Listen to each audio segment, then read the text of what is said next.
Well, tonight we continue our series Crime Without Punishment, where we take a closer look at the disturbing rise in unsolved murders in the U.S. So far, we've documented how overwhelmed police departments have been and how they've been unable to keep up with rising homicide rates. Making arrests or clearing cases has fallen to a 50-year low.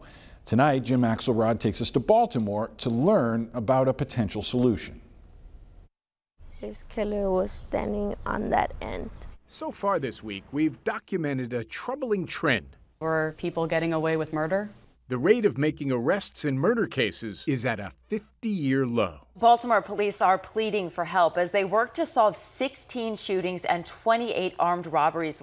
Baltimore is no different, where police solve less than half of the homicides. Except here, plenty of room, big space. They just might be finding a solution to this disturbing problem. There it is.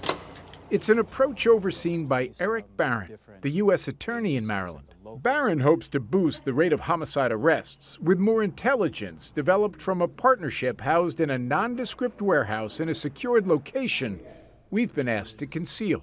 This is the Organized Crime Drug Enforcement Task Force. You had a couple search warrants you did? A strike force of local and federal authorities taking aim at Baltimore's violent crime. The law enforcement community is so balkanized. You got local, state, federal. Here is where we can put all or most of them together in one place, sharing information, working together. 16 people, you heard that right, shot over the weekend alone. We visited after a violent Father's Day weekend added 6 new homicides to the city's total. So this is a map that we generated of all the homicides and shootings in 2021 in Baltimore City. Intelligence analyst Billy Nichols is the dot connector in chief here. At least 338 homicides in red last year alone. They are in every portion of the city. Each morning, Nichols opens an email with what's called a 24, a fresh report of each homicide, shooting, and questionable death in the city in the last 24 hours.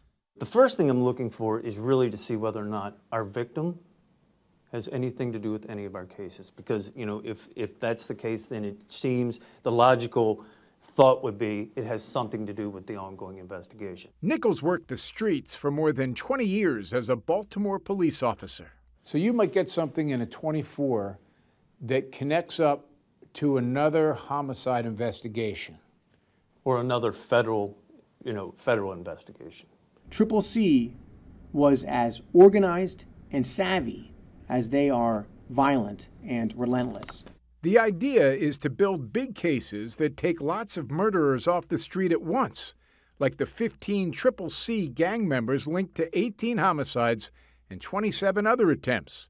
They were indicted last summer on drug, racketeering, and conspiracy charges.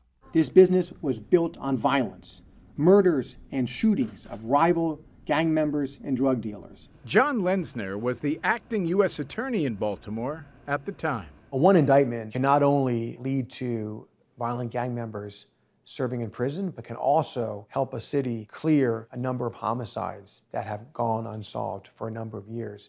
Eric Barron, the current U.S. attorney, calls it the Al Capone strategy. The violent mob boss wasn't busted for murder in the 1930s. He was convicted on tax evasion charges. The problem is a 50-year low in clearing murder cases. The solution, if I hear you right, is cooperation. Absolutely. It's the biggest part of the solution. Cooperation, not just among law enforcement, but the community as well. Jim Axelrod, CBS News, New York.